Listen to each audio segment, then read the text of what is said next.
Du wirst es mir nicht glauben, aber ich habe soeben den Rand der Erde entdeckt. Und da ist der Beweis. Achtung, Absturzgefahr. War natürlich nur ein Witz, wenn auch ein bisschen flach. Aber mit einer Sache habe ich recht gehabt. Du hast es mir nicht geglaubt. Zumindest wenn du so wie ich der Meinung bist, dass die Erde ein Globus ist. Bevor ich jetzt aber weitermache mit dem Video, will ich euch noch ein paar Kommentare zeigen, die halt so unter dem Video gepostet worden sind. Und da haben sich viele Flacherdler eben dazu geäußert, ja, teilweise auch verärgert, ja, ein bisschen auch beleidigend. Das scheint so die Manier zu sein der Flacherdlern. Und das will ich euch nicht vorenthalten. Und teilweise waren diese Kommentare auch ja eben der Anlass, da ein neues Video zu machen, das auch zu vertiefen, fairerweise, nochmal zu erklären, was habe ich damit gemeint, ja, und das alles vielleicht nochmal veranschaulicher zu machen. Dein Karton kommt nicht den geringsten an das Sonne-Erde-Verhältnis ran. Die Sonne verschwindet aus deiner Sichtweite. Luzifers Illusion ist der Globus. Punkt. Es spielt keine Rolle, was es ist. Bekommt erstmal in euer Bewusstsein, dass der Teufel existiert. Mann, Mann, Mann, Mann. Die Erde ist flach. Ende der Diskussion. Seit wann ist die Sonne eine Kugel? Sonnenuntergang. Stell dich im unendlichen Spiegel, nimm was Leitendes und dreh dich. Dein Sonnenuntergang. Probier's aus. Horizontale Sichtlinie. Also wenn ich jetzt nur wüsste, was der Kerl damit meint. Die Erde ist flach, aber keine Scheibe. Macht es in der Theorie irgendeinen Unterschied? Niemand sagt, dass die Erde eine Scheibe ist. Flach, Dicker, flach. Ja, da habe ich tatsächlich eine Frage. Was heißt dicker? Dann frage ich mich, warum es keine Originalfotos von der Erde gibt. Alle von der NASA gemachten Fotos sind manipuliert. Warum? Ja. Die Erde ist schon immer eine Scheibe. Punkt. Also manche glauben auch aus Prinzip an die flache Erde, selbst dann noch, wenn man ihnen die Beweise direkt in die Augen reibt. Leider falsch dargestellt. Der Earth is flat. Okay. Glaub du, Hollywood-NASA, ich glaube der Heiligen Schrift. Ja, oh mein Gott. Die Erde war schon immer flach. Es kommt nur darauf an, wohin man schaut, vom Blickwinkel. Ja, auf den Winkel gehe ich heute sogar ein bisschen ein. Keiner von uns hat je die Erde von oben gesehen. Alles, was im TV gesehen wird, sind Animationen, also die Diskussionen haben keine Berechtigung. Also die Erde ist flach, aber warum soll jetzt die Sonne rund sein? Interessant. Du Kasperl, lass lieber dein fluoridhaltiges Wasser und Zahnpasta weg, dann geht's vielleicht wieder mit dem Denken. Nur weil du es nicht verstehst, solltest du dich nicht darüber lustig machen. Genieß halt die Realität, die dir die Amis aufgezwungen haben. Wenn, musst du es schon richtig erklären und nicht nur mit Brocken. Beweis mal die Erdkrümmung auf 100 Kilometer oder 1000 Kilometer, je nach deinen Möglichkeiten. Ich versuch's. Wenn du so krass bist, dann nimm die 200 Beweise von Erik Dubai und widerlege es. Du schaffst nicht mal 20. Nur so als Info, keiner kann sagen, ob flach oder rund. Es ist alles eine Theorie. Du hast eigentlich überhaupt keine Ahnung von nichts. Naja, keine Ahnung von nichts. Minus, Minus ist Plus, also habe ich Ahnung von alles. Leider falsch dargestellt. Du solltest dich lieber ein bisschen schlauer machen, bevor du solche Videos machst. Unglaublich, dass du was anderes behauptest. Die Erde ist flach und nicht eine Scheibe. Macht es bei der Betrachtungsweise überhaupt einen Unterschied? Was, wenn die Erde ein Lebewesen wäre und ihre Form variabel, da der Geist vor der Materialisierung beginnt? Was? Mach dich nicht lächerlich. Mäh. Nee, keine Sorge. Schick mal Bilder von einer Erde aus dem Weltall, also keine bearbeiteten Bilder, sondern echte. Kannst du das machen? Ja, also wenn du mir Bilder aus dem Weltall schickst, die eine flache Erde zeigen, dann spreche ich mit Elon Musk, dass ich mit seinem Space Taxi in den Weltall fliege und dir ein paar Bilder knips, okay? Nur weil du etwas nicht verstehst, ist das noch lange kein Beweis. Wissenschaftlich kommt von Wissen. Das heißt, wir wissen und nicht, was wir denken oder vermuten. Die Tatsache, dass es keine Gravitation und Krümmung der Erde gibt, beweist die flache Erde. Die offizielle Berechnung der Erdkrümmung ist falsch. Eine Erdkrümmung wurde bisher nie nachgewiesen. Die Ozeane sind nicht gekrümmt. Es gibt keine Wölbung des Wassers und die Erdkrümmung existiert nur in deinem Kopf.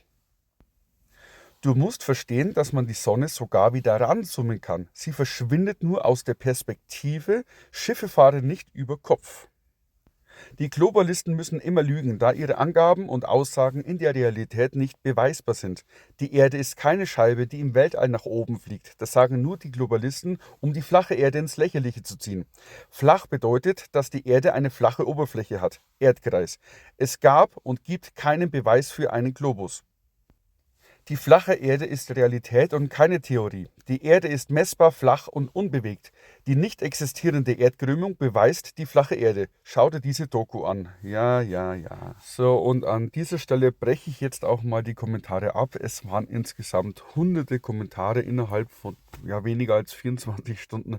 Echt krass. Jetzt machen wir aber mal weiter im Geschehen. So, jetzt ist es dunkel. Die Dunkelheit, die brauche ich heute auch, um euch was zu zeigen. In meinem letzten Video ist es ja darum gegangen, dass die Sonne hinterm Horizont verschwindet. Und da gleich ganz großer Aufschrei in der Flacherd-Theoriewelt.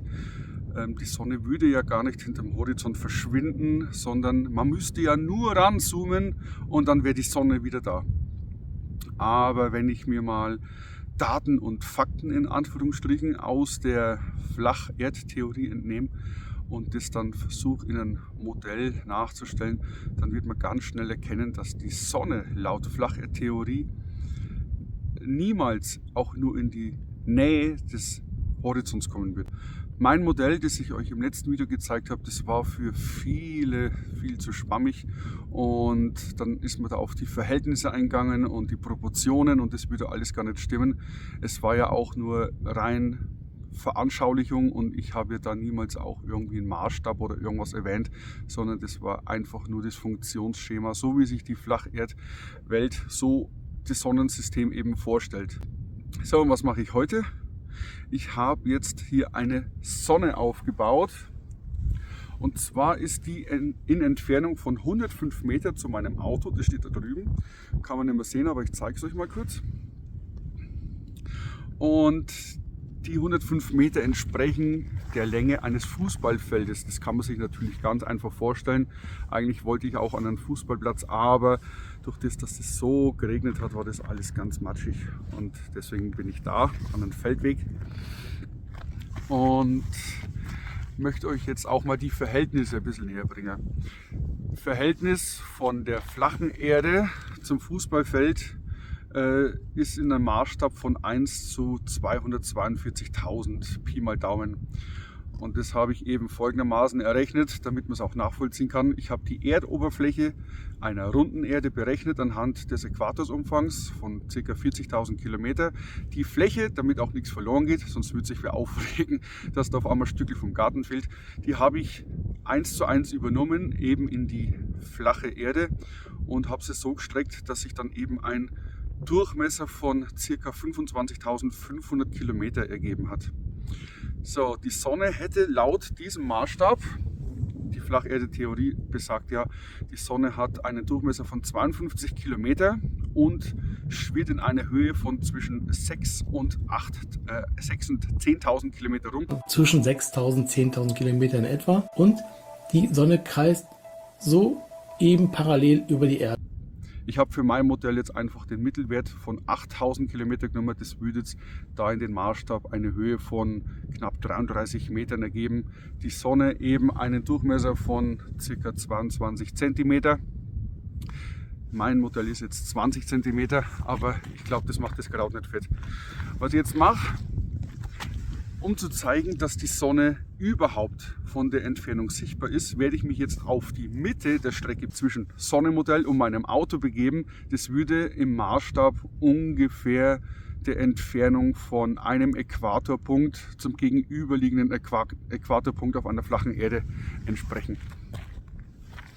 In dem Ausschnitt vom letzten Video, da war ja der Sonnenuntergang zu sehen, den ich schon angesprochen habe. Und da war es ja so, dass die Sonne verschwindet hinter einem Hindernis.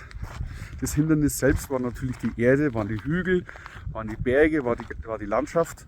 Und es ist eindeutig zu sehen, dass die Sonne verschwindet. So, und auch mit Heranzoomen könnte man die Sonne nicht wieder zurückholen.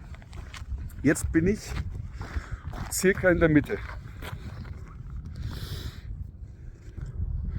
So, jetzt war ich aber ganz mutig und habe die Sonne nicht auf der Höhe von knapp 33 Metern platziert, sondern die liegt auf dem Boden und ich kann sie trotzdem sehen. Wenn ich jetzt mal nach oben schaue, ich müsste nach oben schauen, damit ich auf 33 Meter komme. Ich kann euch den Blickwinkel, den kann ich euch mal veranschaulichen, wie steil der Blick zur Sonne wäre, wenn ich mich auf dem Äquator befinden würde, am weitesten von mir weg ist. Jetzt gehe ich aber mal noch weiter weg und zwar auf die entfernteste Stelle. Ich gehe jetzt auf dem Rand der Erde und blicke dann zur Sonne, wenn sie von mir am weitesten entfernt ist. Das wäre die 3/4 der Strecke von Sonne bis Auto. Also von der Reststrecke nochmal die Hälfte.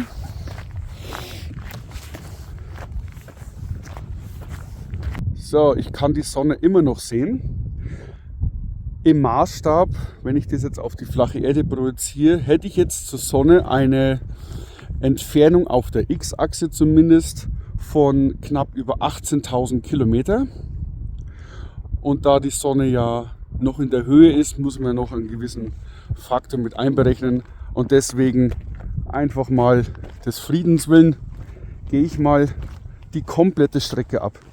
Das würde bedeuten, ich bin auf einem Punkt am Rand der Erde und die Sonne ist weg von ihrer Umlaufbahn auf dem gegenüberliegenden Punkt am Rand der Erde.